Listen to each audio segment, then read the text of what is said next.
Yeah, super prepared today. Just jumping on here. Maybe we can sort it out like this. This should work. Let's sit back. Is it fine like that? Mm-hmm. Too close. Hey guys, Hey everyone.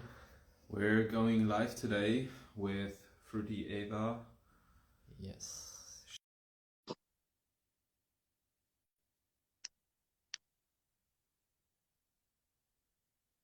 Here in a minute. Yeah, there she is. Hey there. Hey, how are you doing? Good, how are you? We're doing great. Also super nice. It's so nice to see you, like Damian again and Fabio for the first time. So really nice. Good. How are you? How is the Canary Islands so far? I love them. I really, I can recommend them so much. If you have the chance to go there, go there. It's so nice. Like the Canary Islands, maybe for those of you who don't know, it's a group of islands close to Africa, and they're super diverse. So you have, for example, if you go more to the left, you have La Palma and Tenerife, and they're more green and lush, and La Gomera, it's a lot more green. And when you go more to the right, it's a lot more desert. So I like it. And I love the Spanish culture or South American culture, so I like it a lot. Yes, Yeah, but what? actually, the Canary Islands are much different from the Spanish culture, like the part in Europe. And Yeah, I feel like it's much more like Latin America, like yeah, really much warmer people. I don't know, it just feels like more a tropical vibe there. yeah, it's true. It's very chill. I've been to Cuba some years ago, and it reminds me of Cuba. Like the people are a lot more relaxed and yes, super interesting. And where are you exactly? Are you in Germany or in We're Spain? in Germany, yeah. Ah, But nice. yeah, on the weekend we are meeting up with a friend and we might we're planning on something on yeah, maybe going to Tenerife. Yeah, and yeah, next year. Beginning of next year, yeah. Nice, do it. I love Tenerife. Like I'm right now in Gran Canaria, but I think Tenerife is my favorite. It is so beautiful. Cool. Yeah. And for how long will you stay there? Or you don't know? We haven't really planned anything yet, but yeah, we will probably take a one-way ticket and then see. Cool. Amazing. And actually, what I wanted to talk with you or ask you about your academy, like intuitive health, like how did you have the idea and what is behind it? Because it's so interesting. Yeah, so yeah, with the Intuitive Health Mentorship or Academy, yeah, it doesn't really matter. The official name is mentorship. We help people heal their relationship with food and become more intuitive, learn to listen to their body again, and overcome cravings, and also optimize their digestion, because that's what many people struggle with by going. Yeah, people that want to transition to more plant-based diets based on whole foods and fruits and vegetables, or even moving towards a raw vegan diet. And yeah, we've both made so many mistakes on our own journey. And yeah, I learned my lessons from that.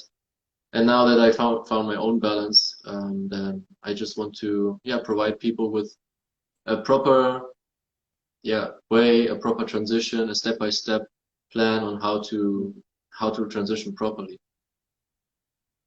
I love that. That's so cool. Yeah. Ah, that's so cool. So I also wanted to talk a little bit about mistakes or the biggest mistakes that you did on a raw vegan diet because or fruit-based diet because I definitely made some and it would be super interesting to hear about them. Yeah. Maybe I can talk about that. From my perspective, um, there were like three main mistakes that I made. So first of all was not eating enough. Um, Second was listening to the wrong advice. And third of all was to jump in too quickly into raw veganism instead of making a more like a transition what we are actually promoting it now more of. So with eating enough, it's so important to understand what eating enough means, especially when we go into a Ravican diet, which is very yeah, like it's based on water-rich and fiber-rich food, so lots of volume, but not so many calories. Yeah. Very Easy to low. undereat. Yeah, exactly. We need to understand calorie density, so we can't compare, for example, a typical meal. I don't know. Here in Europe, it's typical to eat for lunch, maybe like a sandwich or like some bread with some spread or some like meat maybe or cheese, and that tiny sandwich or tiny like bread bun, that can be like 400 calories, you know? To Yeah. eat that much in fruit, but bananas are one of the most densest fruits that we can eat. You need to eat 4 bananas to match the same amount of calories. So this is one of the most important things to understand, that we need to eat a lot, or like we can eat a lot. You know, for many people, it's maybe not that difficult to eat a lot, but for many others, it is. I was used to eat a lot before even going raw vegan, but even with raw foods, it was like difficult to really eat enough in the beginning. And also, I wanted to lose weight in the beginning, so I was unconsciously and sometimes even consciously restricting myself of calories. I was like celebrating the days that I went by, you know, without eating too many calories, or eating maybe like lots of watermelon, like not many calories really. And I wanted to lose weight, so I was very happy to see the results very quickly, you know, with eating more fruits and veggies, but not eating enough calories really. And eventually that showed up by me getting really severe cravings for more denser foods. In the beginning, I was going more like towards nuts and so on, but eventually I couldn't control myself, and I went to like pasta and um, lots of chips, potato chips, lots of processed foods like that, because my body was really just asking me for energy, for calories.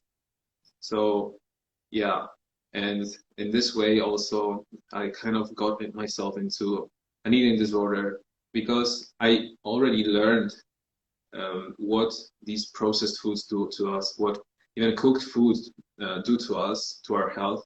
I couldn't bear with the idea of having eaten these foods, even though, you know, I knew that they were not good for me. I couldn't control myself, but I couldn't live with the idea. So I started forcing myself to throw them up, you know, and I got myself into an eating disorder this way. And I know that this is a reality for many people, you know, like they get stuck in the idea of raw veganism is the only way, you know, but they might not be doing it well, you know, especially not eating enough. It's one of the biggest mistakes and the most common mistakes that people make when they try to go like yeah, into a raw vegan diet. Mm. Yeah. For sure, for sure. Thank you so much for sharing, by the way, because it's something super personal. So thank you for that. And I agree, like for me, one thing that I definitely had to learn, especially when I spend a lot of time with people who are not even vegan, especially with women who don't eat that much or girls who don't eat that much, you really have to schedule in a lot more time to make sure that you eat enough when you're on a fruit-based diet, to really schedule time. And I agree. I think also that in the Ravian community, like eating disorders, especially bulimia or anorexia, is sometimes more common. And I think like sometimes when you go on Instagram and you see some women, they have anorexia because they're so skinny and they're on a Ravian diet and they talk about detox, and I'm like, no, maybe it would be better to, I don't know, get therapy or really deal with it, because it is an eating disorder. And I think sometimes on Instagram or social media, you have then the comments that are super loving. And I think it's good if they're loving. But on the other side, if there's a real problem, you should really address that. And it does not matter which diet you're on. And I definitely think that in a Raving community, you know, a lot of people have disordered eating, and it's a little bit sad. Mhm. So, yes. Yeah, I love that you mentioned that and speak out about it, because yeah, like it's a lot of like that love and light, and we all love each other, and it's just like, yeah, if people go on a juice fast, like, yeah, let's keep going, day 40, and Yeah. it's just, I don't know, it's like it's a toxic kind of love and empowerment. Like people are really Empowering the wrong Yeah. approaches. exactly empowering the wrong approaches, and eventually you see people stop posting for a while. Like it was the case for me. I stopped posting for a while when I went into my eating disorder because I wasn't that fruitarian anymore, and that all these labels that I put on myself. And there's a really fine line between eating healthy foods because we choose to eat healthy, and eating healthy because we deem everything else as toxic and bad, and so on. So we really need to come with the right mindset, and instead of fearing all these cooked foods and all these other foods that are not as optimal, we should just really go through a step-by-step transition, and that way crave more of these healthy foods, and naturally we are more drawn to these healthy foods instead of not so optimal foods, instead of fearing and trying to fight against it. So Yeah, absolutely. And one of the main reasons why people get into eating disorders, or maybe not even eating disorders, but like disordered eating patterns. So maybe from time to time they binge eat, maybe they like feel ashamed of what they're eating, maybe they hide sometimes what they eat, but doesn't have to be necessarily an eating disorder on its own. So one of the main reasons why people get into this is dieting. So the typical diets in order to lose weight, in order to look better, in order to maybe gain muscles. For guys, that would be, for women, it's usually like losing weight and having like a more slim figure. For guys, is to gain muscle and like more protein and eat a lot more and all of those things. But that's the point, we come from very different diets in the world. We are raised with different diets than what we are kind of designed to eat with our anatomy, with our physiology. And when we find out what is healthy, maybe like for most people, they haven't been raised on a healthy diet, and Yeah. that is like the fine line, and where it's like a very delicate subject to talk about. It is a new diet, so it is new kind of rules around food, new kind of ideology around food, and it's very difficult for many people to distinguish them from like the fad diets, the ones that are more like to lose weight and so on. And this is what can get many people into eating disorders like that. I love that. I think that's super interesting. And for me personally, when I was around 12, 13 years old, I struggled with disordered eating. So I was really skinny and I had all of these mental things that a lot of people have that have anorexia. I had them. And for me, so sometimes if I see people on Instagram, and they write certain things, I sometimes remember because I had that in the past. But what got me a little bit out of it was going vegan and eating a lot more fruit and vegetables. But actually, I remember that when I started eating raw vegan, there was some things they came back, I think, from disordered eating. For example, that I wanted to like hide what I was eating because I was afraid of people judging me. So instead of eating with other people, I wanted to be left alone and eat in a room alone, or also this perfectionist mindset that when I, for example, was eating something cooked, that I was super, super, super angry at myself for doing it and shaming myself.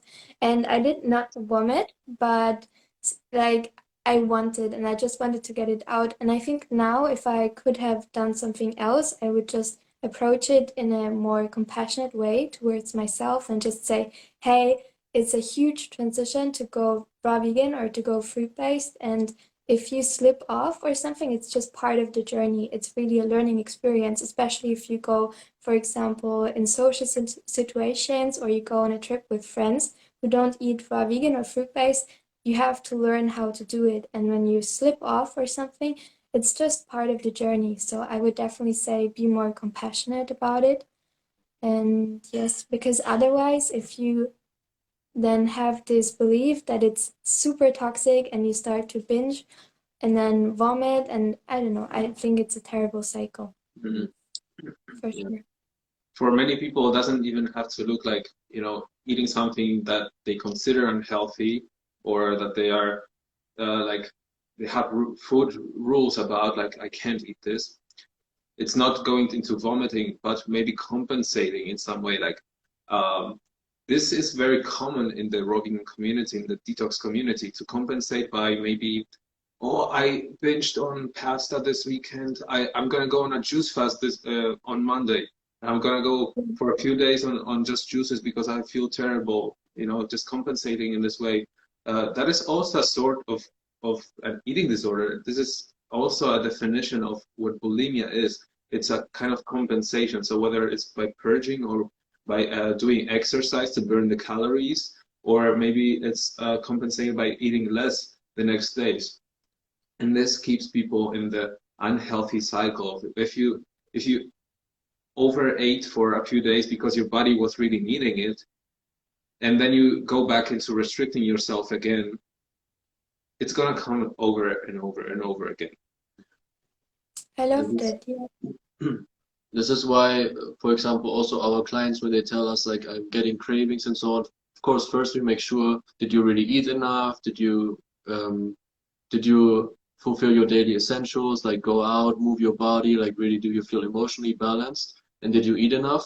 But if there are still cravings, if for some reason it's part of the journey to allow yourself to go into these cravings, right? And I, really surrender to it, have it, eat it, and really just accept it, and but afterwards really listen to your body how it feels.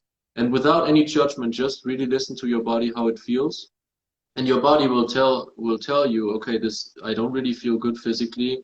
It's really, I have to sleep much more, my digestion is off. And these signs, they will naturally, yeah, by going through this experience, you will naturally reconnect more with your body, and that trust will be restored.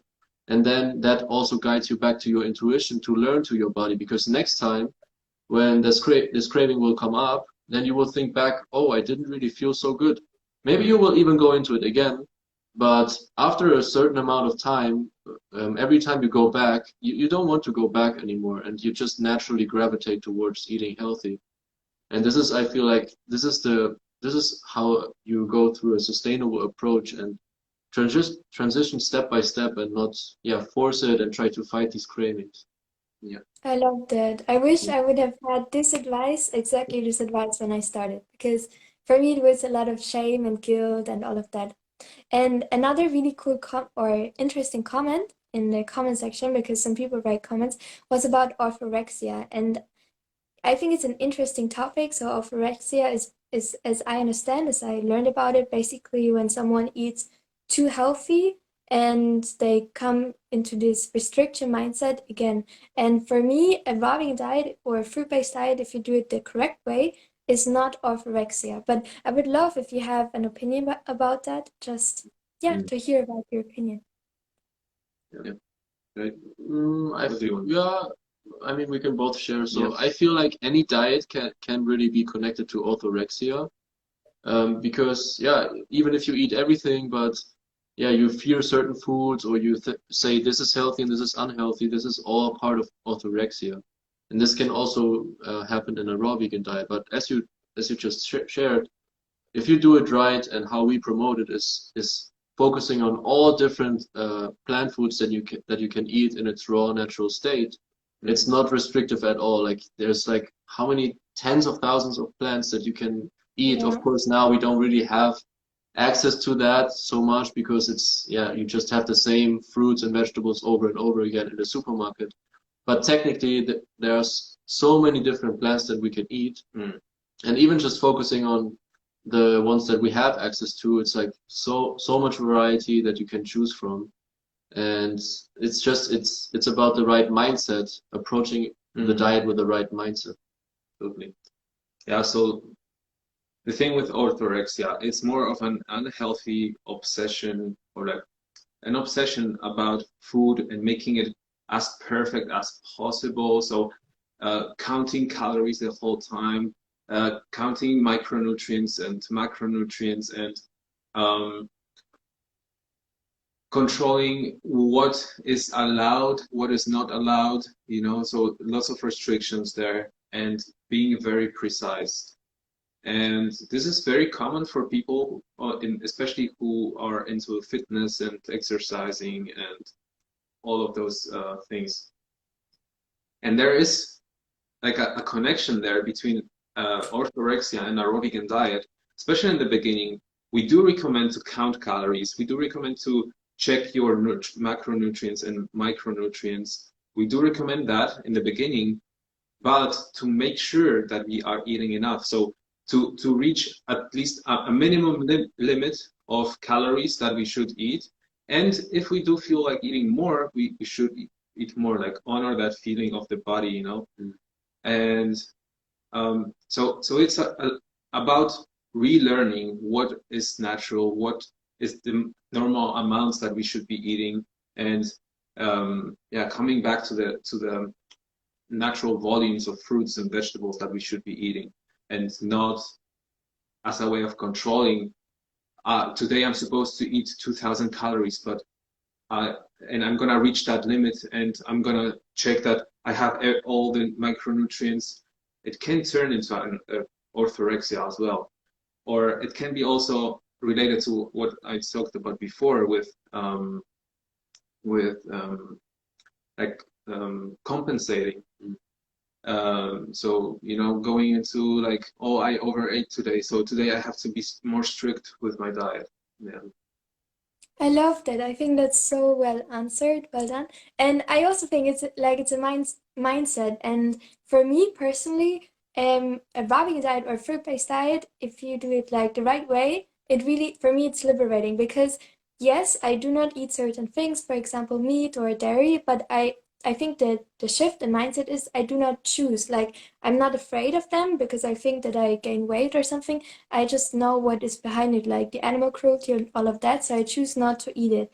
And for me, it's liberating because I can eat a lot of food without, getting obese or something. So for me, I stopped counting calories. That's what I did before I went vegan. I stopped counting calories and I just healed that. Like, I'm not obsessing about food anymore. I just like to think about food because it's a passion of mine and I like to eat. It's more like it changed a lot. And I think that's also what is the difference between orthorexia and a healthy relationship with food, in my opinion, is orthorexia is just connected with so much fear and hate and can I eat that and I cannot eat that anymore and all of that. And when you have a better relationship with food, it's a lot more, that orange looks delicious, and to not feel guilty after eating a meal. So I got that because I made a YouTube video about it once, because someone asked me that, hey, you're orthorexic, and I was thinking about that, and I came to the conclusion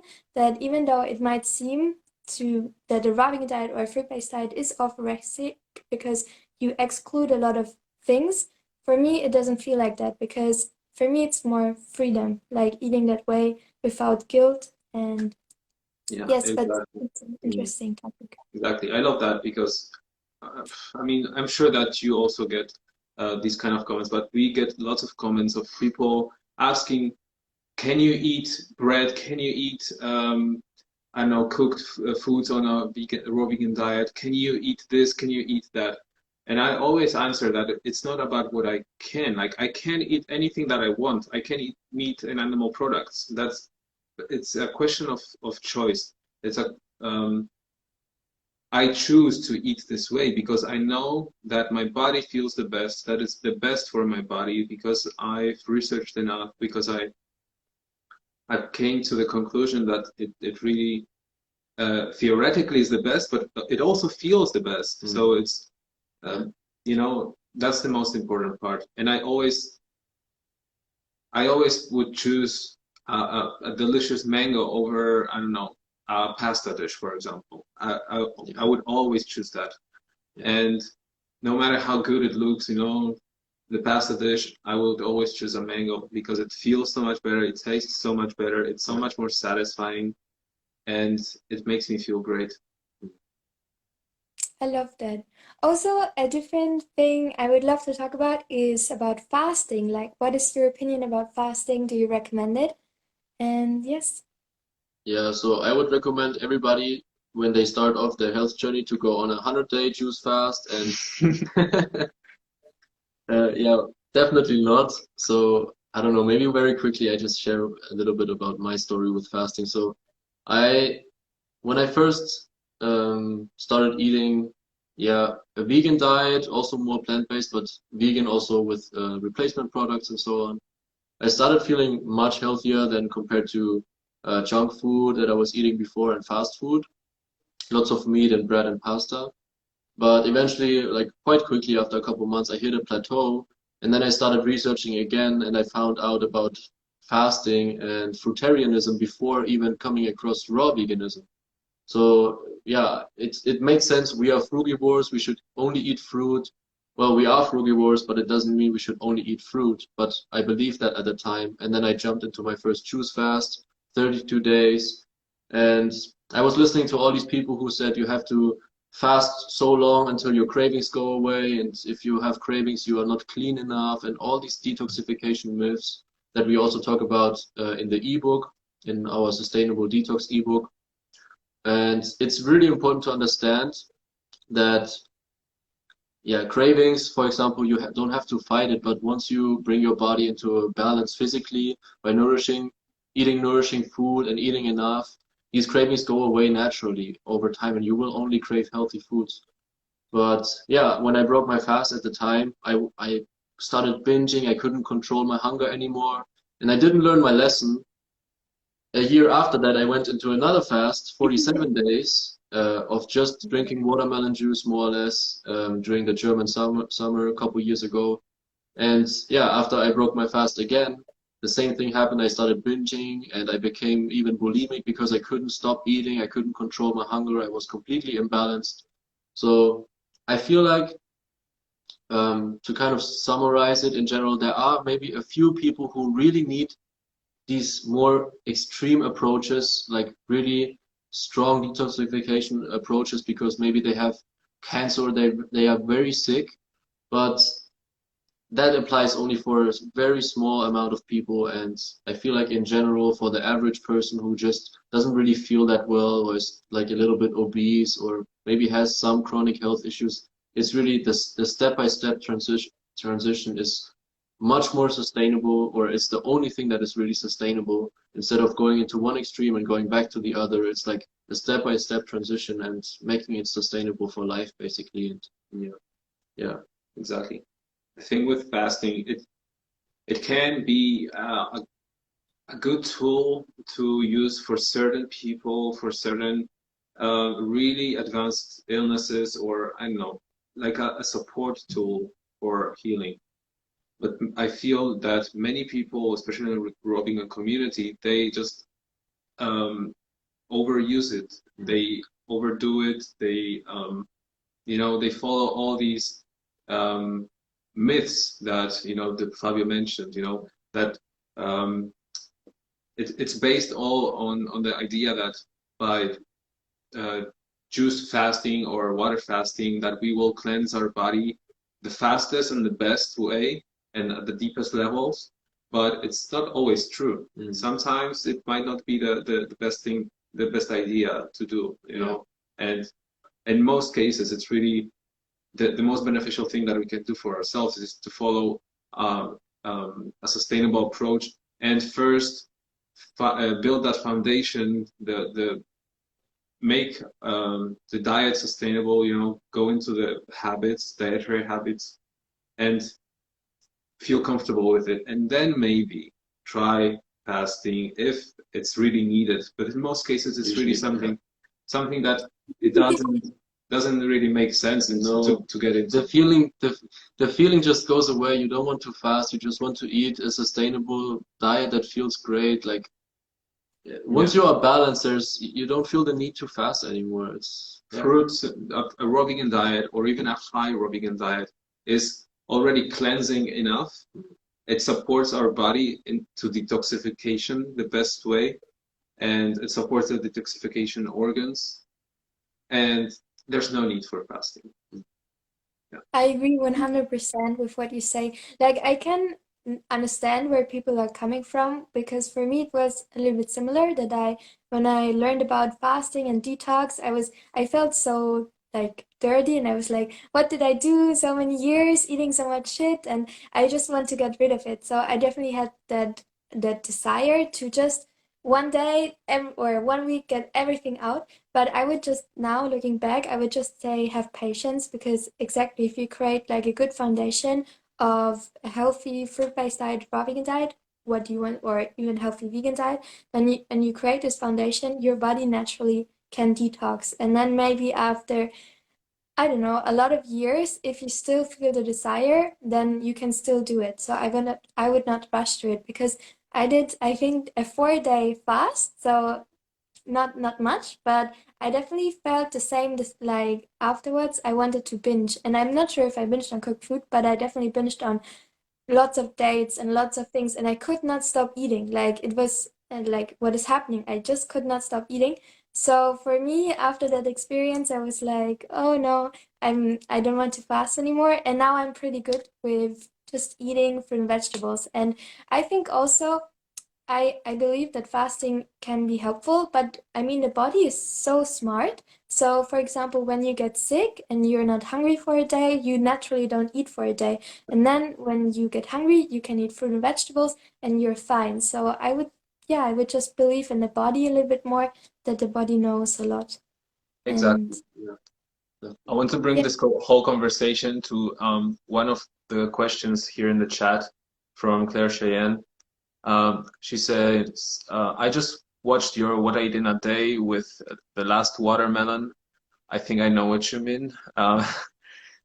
Were you hungry only eating that few things? I eat all day. So the thing is that, okay, a few things in this question.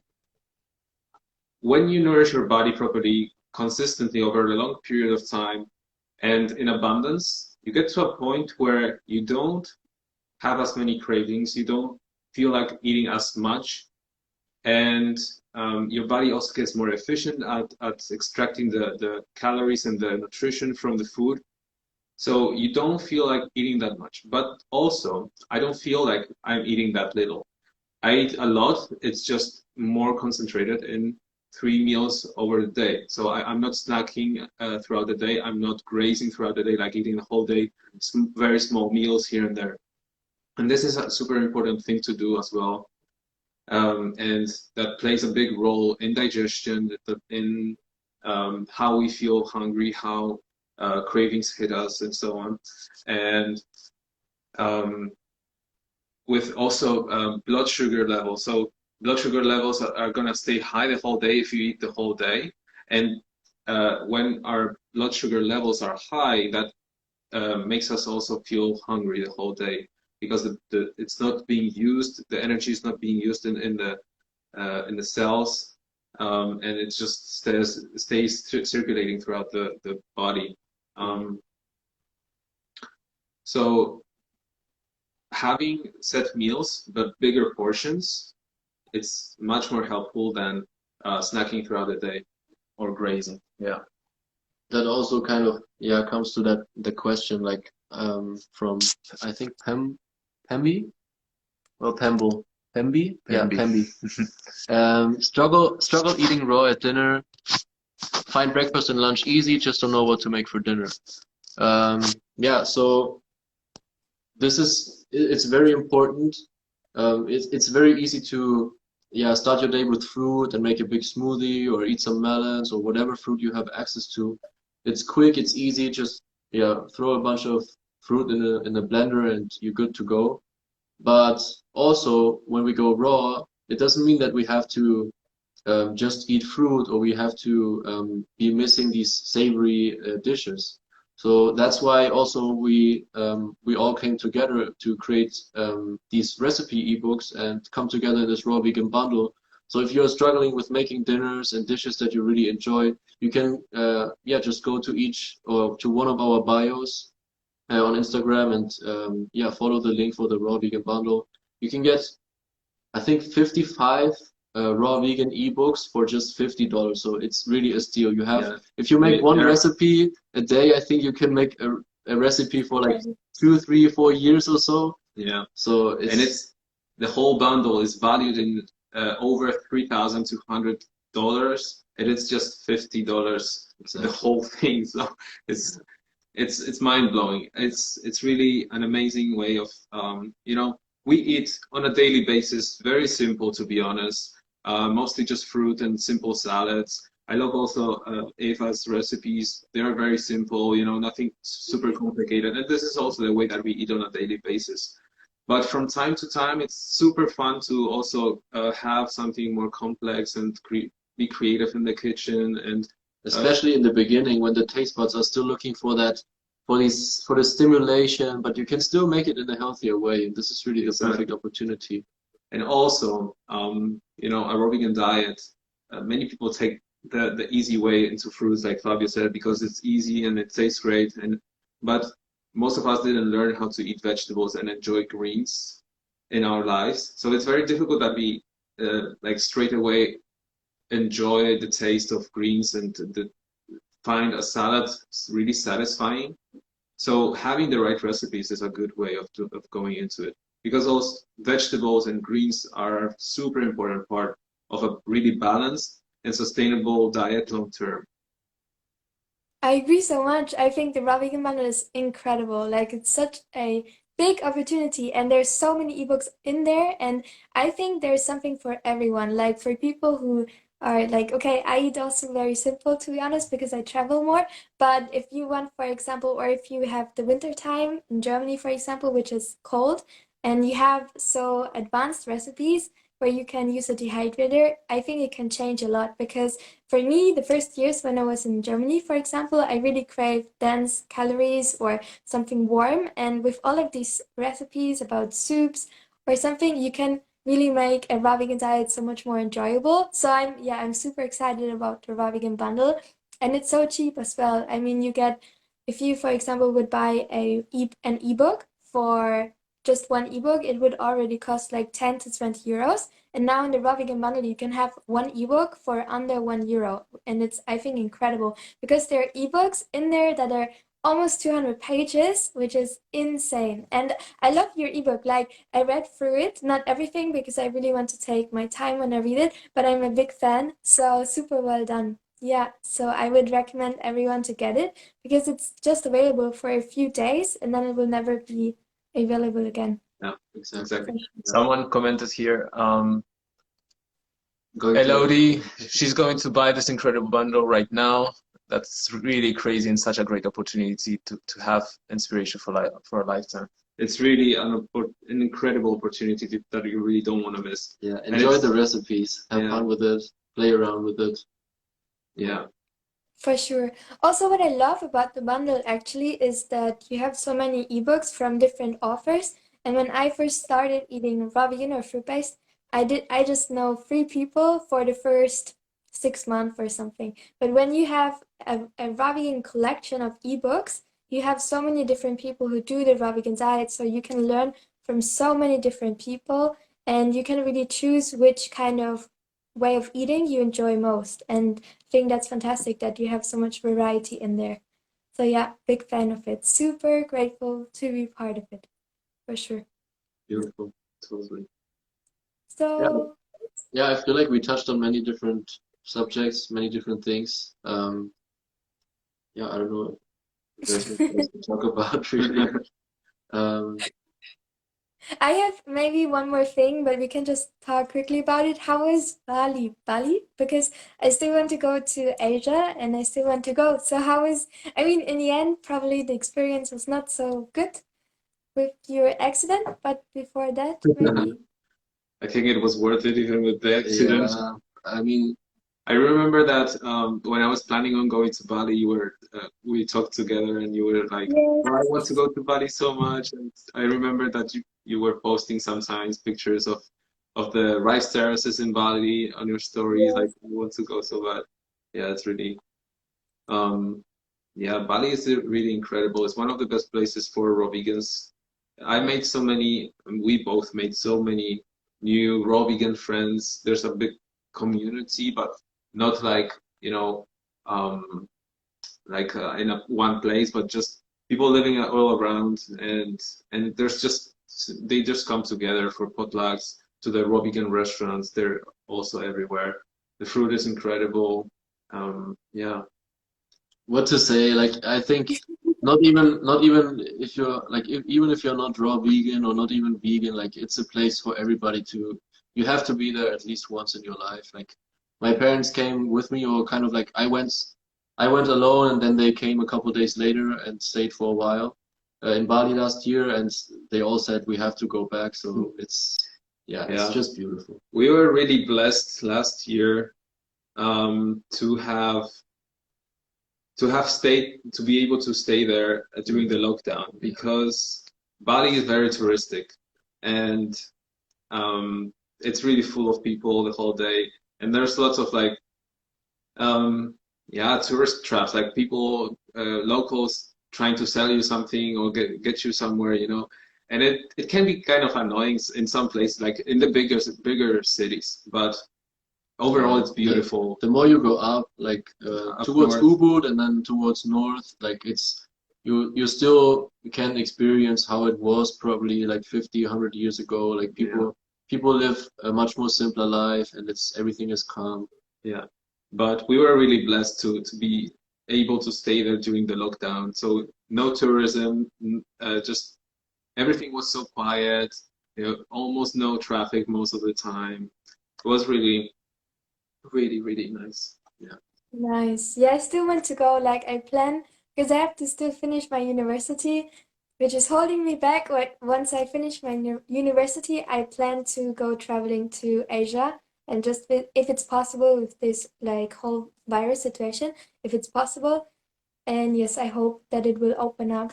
And yes, because I really want to go like to Asia, like Vietnam, Indonesia, all of that, Malaysia, Borneo. Yes, I'm excited to That's go. what we are waiting for as well, for them to open up for You want to go everybody. back?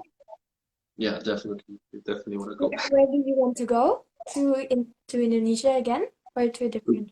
to Bali. To Bali. I mean, we would love to travel all around it, but we Yeah. would like to go to Bali to actually go live there and establish our own permaculture farm, and maybe in Oh, the really? future a retreat center. And yeah, Hey, that's so cool because I'm always like looking where can I live, and now I'm really good in the Canary Islands, but I would love to know how it is in Bali, if it's possible to live in Bali, or if I will miss the European culture. But you plan to go there and be more like long term? definitely. Yeah, Yeah. definitely settle down. For sure, not forever. Like I imagine, like my dream is to have like this different bases around the world, like maybe in Bali, even here closer to my family in Germany. And now that I realized, I always thought I have to go to the tropics to eat well and eat raw vegan and lots of fruits. But now I discovered with the right approach and right design with the permaculture farm, you can even grow like we forage these figs in the middle of the city here. Like so much is In possible Germany, in so Germany. Oh, And crazy. we're going back tomorrow to harvest more figs. So it's, yeah, with the right approach, you can still grow amazing fruit here and have an amazing time, especially, half of the year. But even in winter, it's still great. The air is fresh. So, yeah, that's kind of the long-term goal, to have different bases. But I feel like the first one will be established in Bali. yeah. Cool. I love that. Maybe, yeah, I will meet you there for sure because it's fixed. I'm gonna go there. I want to go there for so many years already. So yes, I really want to go. So cool. So meet you there. And yes, or maybe see you in Tenerife, or I don't know. Yeah, So quite possible. Yeah. We will stay in touch. I would love to. Yeah, So thank you so much for the live, no? yeah. Thank So you. Thank you as thank well. you so much. Thank you And so much. also, yeah, thank you also to the people who watched the live. Yes. And yes. There will be So many more lives coming in the next couple of days, so yeah, stay tuned for that. yes. Okay. All right. Oh, See you Have an guys. amazing See day. you. Bye bye. Bye. bye.